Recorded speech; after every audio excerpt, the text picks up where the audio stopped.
ความทุกข์จนหมดลมหายใจบุคคลที่มีปัญญาอยู่เหนือสุขอยู่เหนือทุกข์จิตเป็นอิสระปราศจากความทุกข์และความสุขจิตจึงเกิดคำว่าความว่างเปล่าท่านทั้งหลายเราขาดปัญญาจึงเกิดสุขจึงเกิดทุกข์ทุกลมหายใจถ้าเราขาดปัญญาเราก็ไม่สามารถรู้ความจริงไม่สามารถเข้าถึงความจริงคนที่ขาดปัญญาไม่แตกต่างดังคนตาบอดคนที่ขาดปัญญาไม่แตกต่างจากคนหูหนวกคนที่ขาดปัญญาไม่แตกต่างคนที่เป็นอัมพฤกษ์อัมพาตสภาพคนเหล่านี้กับสภาพคนที่ปกติแตกต่างกันฉันไรคนที่มีปัญญาก็เหมือนคนปกติทั่วไปตาก็เห็นหูก็ได้ยินจมูกก็สัมผัสเรียกว่าสัมผัสรู้สึกเหมือนดั่งนักวิทยาศาสตร์ทดลองต้องปฏิบัติรู้ด้วยตัวเราเองรู้ด้วยประจักษ์ตาตัวเราด้วยตาเราเองรู้ประจักษ์ด้วยหูเราเองรู้ด้วยประจักษ์ที่มือเราสัมผัสได้ตัวเราเองนั่นแหละว่ารู้ดังวิทยาศาสตร์พวกเราทั้งหลายผู้ปฏิบัติธรรมก็รู้ดังคนที่ไม่ได้เรียนวิทยาศาสตร์นั่นแหละรู้แบบนั้นผู้ที่ขาดปัญญาก็เป็นดังผู้ที่รู้คำว่าวิทยาศาสตร์จากตัวหนังสือเท่านั้นเราไม่ได้รู้ด้วยการปฏิบัติเหมือนนักวิทยาศาสตร์เป็นนักทดลองเพื่อให้เกิดความจริงเห็นความจริงเข้าถึงความจริงเพราะฉะนั้นวิทยาศาสตร์จะให้คำตอบเราได้แค่บางอย่างบางเวลาสิ่งที่อยู่เบื้องหลังวิทยาศาสตร์ก็คือสมาธิสิ่งที่อยู่เบื้องหลังวิทยาศาสตร์ก็คือสติบุคคลที่เป็นนักวิทยาศาสตร์ต้องมีสติต้องมีสมาธิต้องมีความอดทนต้องมีวิริยะภาคเพียรจึงเกิดคำว่าเป็นนักวิทยาศาสตร์ที่ดีพวกเราทั้งหลายทุกอย่างมันอยู่ที่กายกับจิตของมนุษย์อะไรจะมีค่าอะไรไม่มีค่าเกิดที่กายกับจิตมนุษย์มนุษย์เป็นผู้กำหนดว่าสิ่งนี้มีค่าสิ่งนี้ไม่มีค่าสิ่งที่มนุษย์กำหนดว่ามีค่าไม่มีค่านั้นมันอยู่ภายใต้การเปลี่ยนแปลงที่เราเรียกว่าอนิจจังทุกขังอนัตตามันเกิดการเปลี่ยนแปลงตลอดดังเช่นพลังงานน้ำมันเนี่ยมันเกิดการผันผวนราคาขึ้นราคาลงตลอดดังทองคำขึ้นลงตลอดเวลาราคามันเราจึงรู้เลยว่าสิ่งที่เราให้ค่าเป็นสิ่งที่ควบคุมไม่ได้เพราะฉะนั้นคำตอบของธรรมะคือวิชาปัญญาต้องรู้ด้วยตัวเราเองประจักษ์ด้วยตัวเราเองตัวของเรารู้แจ้งซึ่งความเป็นจริงเมื่อรู้แจ้งซึ่งความเป็นจริงมันก็หมดซึ่งความสงสัยรู้แจ้งซึ่งความจริงมันก็หมดซึ่งความรู้สึกหมดซึ่งความรู้สึกรู้แต่ไม่ตอบสนองที่รู้เช่นหูเราได้ยินอย่างนี้ว่าลูกว่าหลาน ไปชกไปต่อยตีกันอย่างนี้แต่หัวใจของผู้ที่มีวิชาปัญญาก็ไม่เกิดอาการไม่สำแดงอาการก็รู้เฉยๆว่าลูกหลานไปตีกันอยู่เหนือแล้วว่าวิชาปัญญาจะอยู่เหนือสิ่งที่เรารู้ทั้งหมดคนนั้นพูดอย่างนั้นคนนั้นพูดอย่างนี้อย่างนี้เราก็จะอยู่เหนือเมื่อเราอยู่เหนือมันเราก็ไม่ได้เป็นทาสเราไม่ได้เป็นทาสของการรับรู้นั้นเราก็ไม่ได้เป็นทาสของรู้นั้นทุกวันนี้เราเป็นทาสของความคิดเป็นทาสของการรู้เราเป็นทาสของมันเราไม่สามารถแยกแยะได้เราไม่สามารถแยกแยะได้เมื่อเราไม่สามารถแยกแยะได้เราก็กลายเป็นหนูติดกาวเป็นหนูติดกาวคนจำนวนมากของโลกสภาวะจิตก็วกไปวนมาวกไปวนมากับคำว่าสุขกับคำว่าทุกข์ทุกวันก็เพราะสภาวะจิตมันขาดปัญญาเมื่อขาดปัญญามันไม่รู้ซึ่งความเป็นจริงเมื่อมันขาดวิชามันก็จึงไม่แจ้งไม่รู้แจ้งซึ่งความจริงเพราะฉะนั้นเรามาภาวนาเพื่อให้เกิดปัญญาเรามาภาวนาเพื่อให้เกิดปัญญาเมื่อเราเกิดปัญญาแล้ว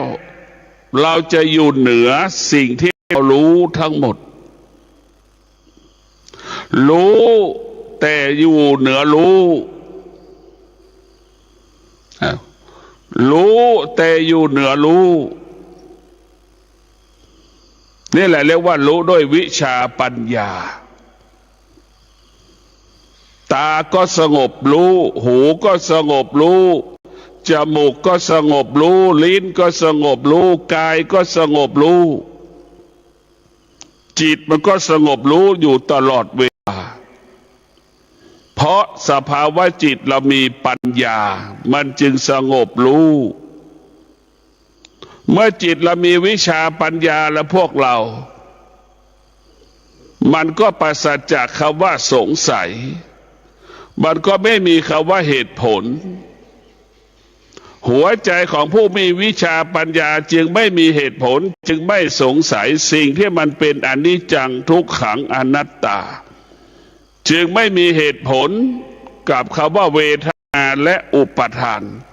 จึงไม่มีเหตุผลคำว่าขันธ์ห้าหัวใจที่มีวิชาปัญญาจึงอยู่เหนือสิ่งเหล่านี้พวกเราทั้งหลายหัวใจที่มีวิชาปัญญามันจึงหลุดจากธรรมชาติหลุดจากวงจรธรรมชาติออกจากโลกียะอยู่เหนือโลกียะออกจากธรรมชาติอยู่เหนือธรรมชาติออกจากสังคมอยู่เหนือสังคมเนี่ยพวกเราทั้งหลายทุกวันนี้สภาวะจิตเราไปอยู่กับสังคม70%เราไปอยู่กับสังคม70%สังคมเป็นผู้กำหนดชีวิตเรากำหนดชีวิตเราเช่นฤดูฝนอย่างเงี้ยก็จะกำหนดอีกว่าฤดูฝนเนี่ยให้เราใส่เสื้อแบบไหนต้องใช้เสื้อแบบไหนกางเกงแบบไหนรองเท้าแบบไหนอย่างเงี้ยสังคมมันก็สร้างขึ้นอีกและเราก็ไปตอบสนองสังคมอีกแต่พวกเราทั้งหลายหัวใจของผู้ที่มีวิชาปัญญาจึงอยู่เหนือสังคมเพราะฉะนั้นเรียกว่าสังคมเนี่ยมันกำหนดขึ้นขนาดหนึ่งเวลาหนึ่งดังรูปแบบเสื้อต่างๆดังรูปแบบเสื้อผ้ากางเกงมันก็มีระยะเวลาของมันที่เราจะไม่ใช้มีระยะเวลาของมันที่เราจะปฏิเสธมันมีระยะเวลามันที่เราจะต้อนรับมันเอามาใส่ แต่ธรรมะนั้นเราต้อนรับมันตลอดเวลาธรรมะนั้นเป็นความจริงตลอดเวลาธรรมะนั้นเป็นความจริงทุกลมหายใจธรรมะนั้นไม่เปลี่ยนแปลงธรรมะนั้นคงสภาพเดิมอยู่ที่กายกับจิตแต่พวกเราต้องพิจารณาโดยเฉพาะหัวหน้าครอบครัวเนี่ยต้องมีปัญญาแม่ก็คงควรแม่ต้องมีปัญญาพ่อต้องมีปัญญาพ่อแม่ถึงจะอยู่เหนือปัญหาของลูกพ่อแม่จะอยู่เหนือสิ่งที่ลูกนำภาระปัญหามาให้แม่แม่จะไม่เป็นทาสของการรับรู้ของลูกถ้าแม่มีปัญญาแม่จะอยู่เหนือลูกอยู่เหนือสิ่งที่ลูกกระทำถ้าแม่ขาดปัญญาเมื่อไหร่แม่ก็เป็นทาสของลูกที่ลูกกระทำชกต่อยตีกันตำรวจจับกี่สิบครั้งแม่ก็ต้องเป็นทาสของลูกอีกนั่นแหละเรียกว่าเป็นทาสไปเอาลูกออกจากสถานีตำรวจไปเสียค่าปรับอีกเนี่ยแม่ขาดปัญญาตกอยู่ใต้อำนาจของลูกแม่ที่มีปัญญาจะอยู่เหนืออำนาจของลูกเนี่ยพวกเราทั้งหลายเมื่อเรามีปัญญาจะรู้ความจริงเห็นความจริงใครทำคนนั้นก็ได้รับผลของการกระทำไปดีคนนั้นก็ได้รับไม่ดีคนนั้นก็รับแต่แม่กลับไปรับไปแสดงออกไปรับความดีแทนลูกไปรับความไม่ดีแทนลูกพวกเราทั้งหลายผู้ที่มีปัญญาจึงรู้ความจริงละความจริงทุกอย่างก็เป็นเรื่องของลูกอันไหนช่วยได้ก็ช่วยอันไหนแก้ได้ก็แก้จะไม่เกิดมโนปรุงแต่งไม่เกิดเวทนาอุปทานในตัวของลูกพวกเราทั้งหลายลูกนี่แหละเปรียบเสมือนเวทนาลูกนี่แหละเปรียบเสมือนอุปทานที่พ่อแม่เข้าไปยึดติดพ่อแม่90%เนี่ยทุกข์เพราะลูกทุกข์เพราะลูกเป็นผู้สร้างความทุกข์ให้กับพ่อกับแม่ถึงแม้ลูกไม่สุขถึงแม่ลูกไม่สร้างความทุกข์ให้กับพ่อกับแม่พ่อแม่ก็ไปยึดติดในลูกกังวลใจกับลูกถึงแม้ลูกสุขสบายแม่ก็ยังไปยึดติดในลูกห่วงลูกเพราะพ่อแม่ขาดปัญญาพ่อแม่ขาดปัญญาได้จึงมีเหตุมีผลมีข้ออ้างมีข้อแก้ตัวพวกเราทั้งหลายต้องพิจารณาคำว่าพ่อคำว่าแม่นี่เป็นทาสของลูกเป็นทาสของลูกรุ่นสู่รุ่นเมื่อพันปีก็เป็นเช่นนี้ปัจจุบันอยู่มันก็เป็นเช่นนี้หนุ่มสาวที่จะแต่งงานอีกเวลามีลูกก็จะเป็นทาสของลูกสืบหลานดังพ่อแม่ปัจจุบันพอพ่อแม่ขาดปัญญาจึงเป็นทาสของลูกถ้าพ่อแม่มีปัญญาพ่อแม่จะอยู่เหนือพ่อแม่จะไม่เป็นทาสของลูกจะอยู่เหนือลูกเมื่อลูกเป็นหนุ่มเป็นสาวลูกมันก็พึ่งตนเองอาศัยตนเองเราพิจารณาดูเราขอโทษใช้คำว่าควายลูกของควายแม่ของควายเนี่ยนึกพิจารณาดูควายมันเกิดลูกใช่ไหมแม่มันก็รู้ลูกมันก็รู้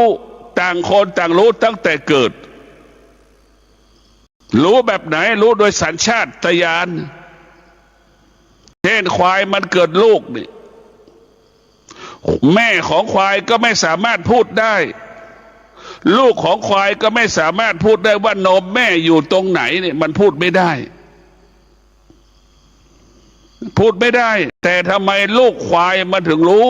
ว่านมแม่มาอยู่ตรงไหนล่ะรู้ได้อย่างไรรู้ได้ยังไงว่าถึงเวลาเลยต้องดูดนมอย่างเงี้ยมันรู้ได้อย่างไรนี่แหละคือว่ารู้เราจะเห็นสังเกตได้ว่าลูกของควายเวลาควายมันเกิดลูกเนี่ย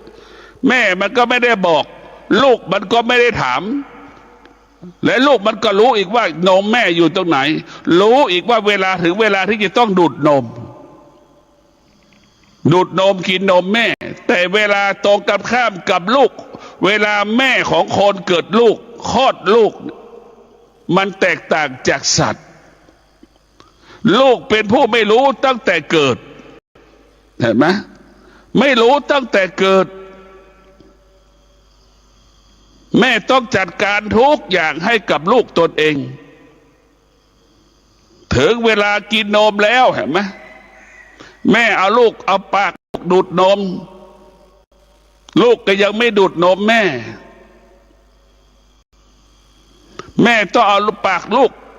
ถูแล้วถูอีกกว่ากี่สิบครั้งกว่าลูกจะดูดนมเราพิจารณาดูมันก็บ่งบอกว่าลูกมนุษย์เป็นผู้สร้างภาระสร้างปัญหาให้กับแม่มันก็บ่งบอกว่ามนุษย์ลูกเกิดมาแล้วไม่รู้จักตนเองตั้งแต่เกิดลูกของควายเนี่ยเวลามันโตแล้วมันไม่ได้เคยเบียดเบียนพ่อแม่มันเลยลูกของควายไม่เคยทำลายแม่มันเลยไม่เคยทำลายจิตใจพ่อแม่มันพอมันเติบใหญ่ได้มันเดินได้มันก็หากินเองแม่ก็ไม่ได้บอกว่ากินหญ้าตรงนี้แม่มันก็ไม่ได้บอกมากินหญ้าตรงนี้แม่มันก็ไม่ได้บอกมันรู้โดยสัญชาติโดยอัตโนมัติแต่ทำไมมนุษย์ลูกของเราเกิดมาเนี่ยมันไม่รู้ธรรมชาติมันก็ไม่รู้การเป็นมนุษย์ก็ยังไม่รู้เพราะอะไรเราต้องพิจารณาแล้วไปดูแม่ของควายที่เป็นแม่เห็นไหมมีเกิดลูก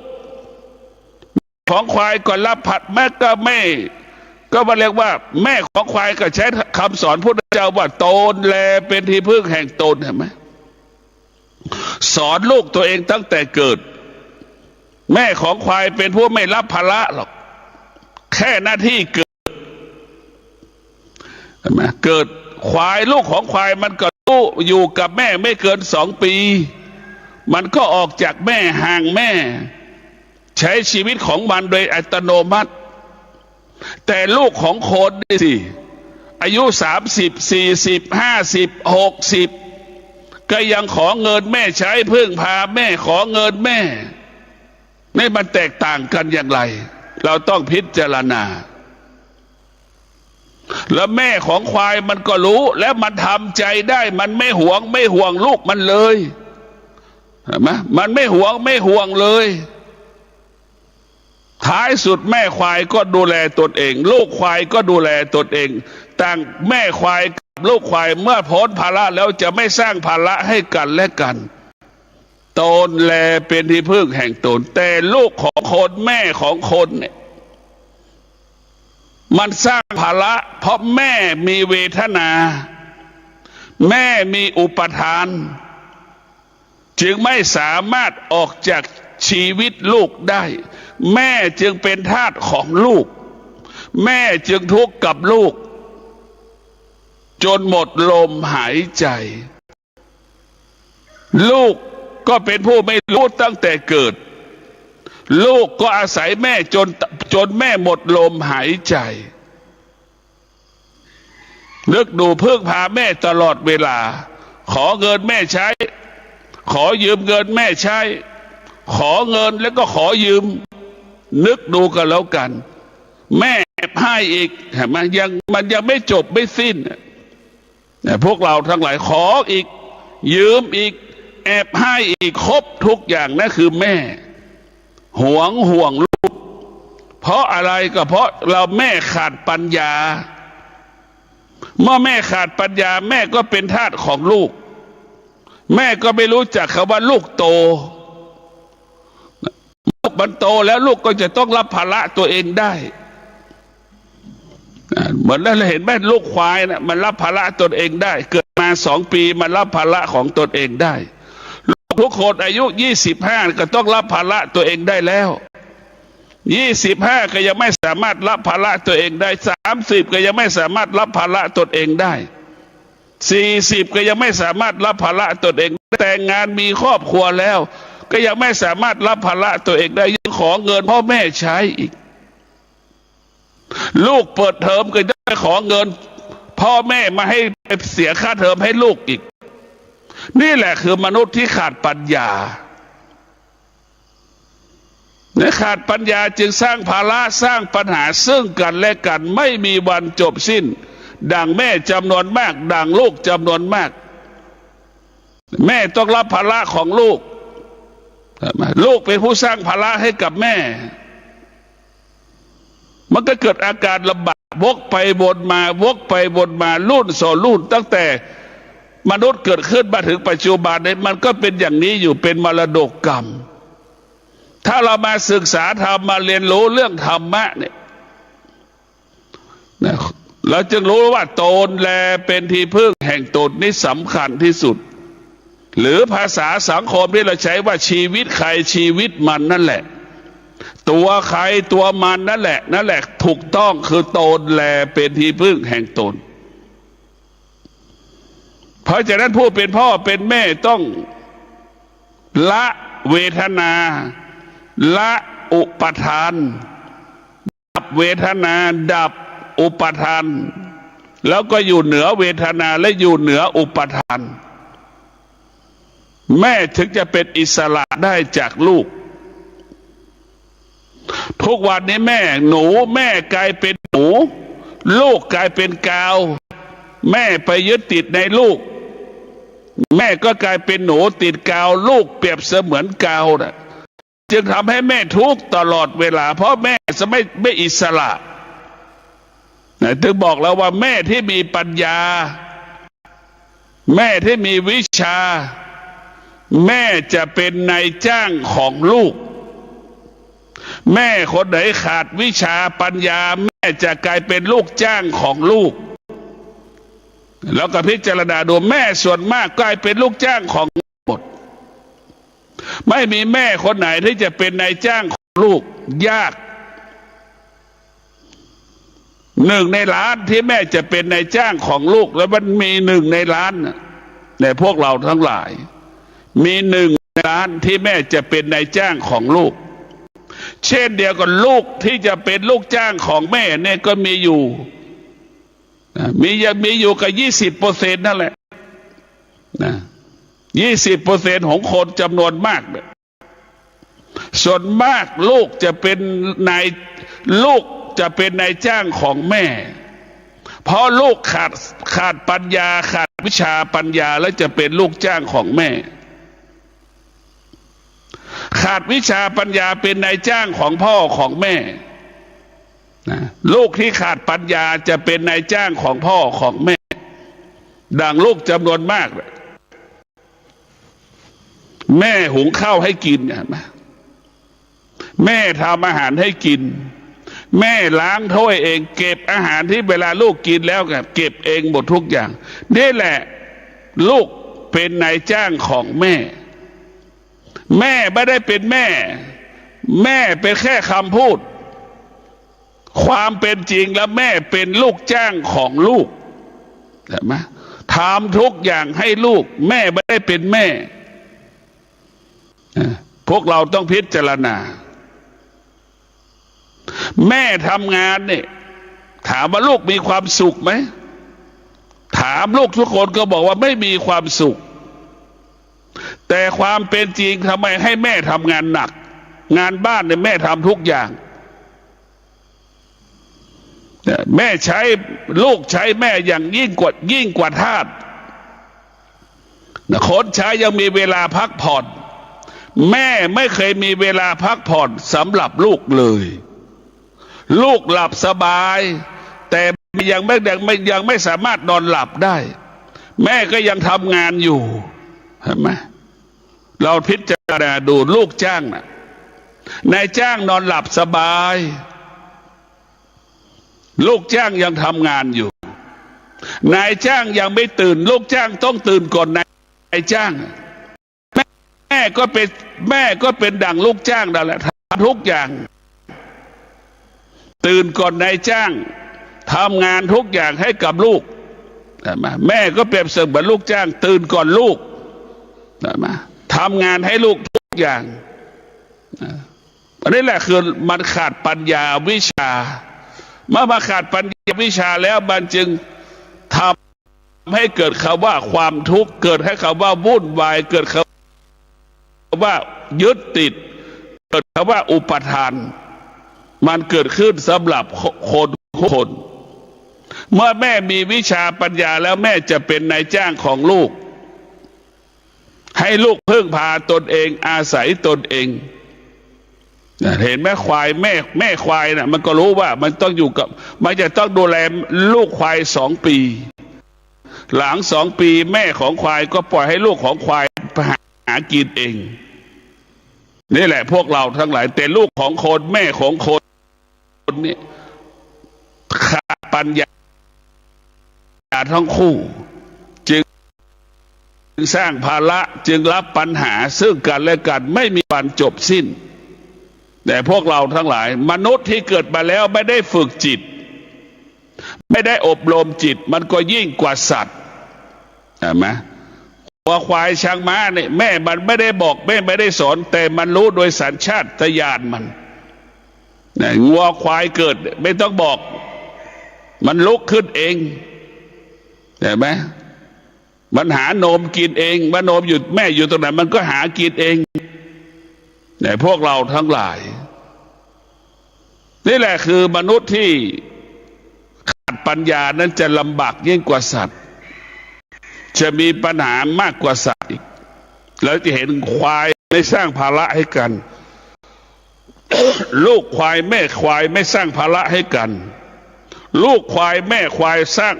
พึ่งพาตนเองอาศัยตนเองตลอดเวลาแต่แม่คนลูกคนต่างสร้างภาระสร้างปัญหาให้กับกันและกันลูกบางคนก็ช่วยแม่ไม่มีวันจบสิ้นลูกให้เงินแม่เท่าไหร่แม่ก็ไม่รู้จักพอไม่รู้จักพอให้แล้วให้อีกจนลูกจนเบื่อจนเอื่อมละอานี่แหละพวกเราทั้งหลายแม่บางคนพ่อบางคนก็ไม่รู้จักพอเบียดเบียนลูกตลอดเวลานี่แหละคือเป็นเรียกว่าภาษาพระว่ามันขาดปัญญาจึงเบียดเบียนลูกตนเองลูกบางคนก็เบียดเบียนพ่อแม่จนตายขอเงินแม่ไม่มีวันจบสิ้นแม่ให้เท่าไหร่ก็ไม่รู้จักพอขอยืมแม่อีกเห็นไหมไม่มีวันจบสิ้นแม่ให้อีกโดยแม่โดยให้เกรงใจอีกเพราะสงสารอีกมันก็ไม่ได้เป็นคำว่าจบสิ้นนี่แหละคือแล้วเมื่อเราขาดปัญญานะชีวิตเราวกไปวนมากับพ่อแม่สามีภรรยาลูกรับฟังจบลงไปแล้วนั้นเป็นรายการทางสายเอกดำเนินรายการโดยพระประชานาถมุนีเจ้าคณะอำเภอกัลยาณิวัฒนาเจ้าอาวาสวัดดอนจันทร์ตำบลรามอำเภอเมืองเชียงใหม่จังหวัดเชียงใหม่เชิญท่านติดตามศึกษาธรรมะการปฏิบัติธรรมได้ในคราวครั้งต่อไปสำหรับวันนี้สวัสดีครับ